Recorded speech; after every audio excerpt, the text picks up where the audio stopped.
How long does AMD treatment take? The actual procedure takes less than 5 minutes.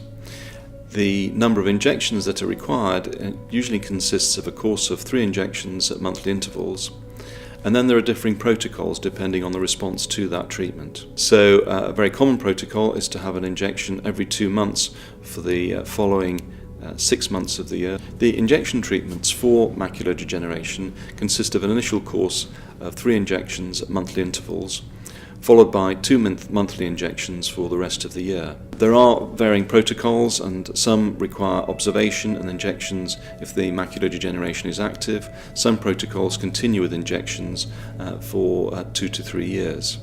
So it's very much dependent on the patient, their response, and determination as to how effective they've been and the stability of the vision. Therefore, the treatment of macular degeneration is very much a long-term process and not an instantaneous one after 3 injections.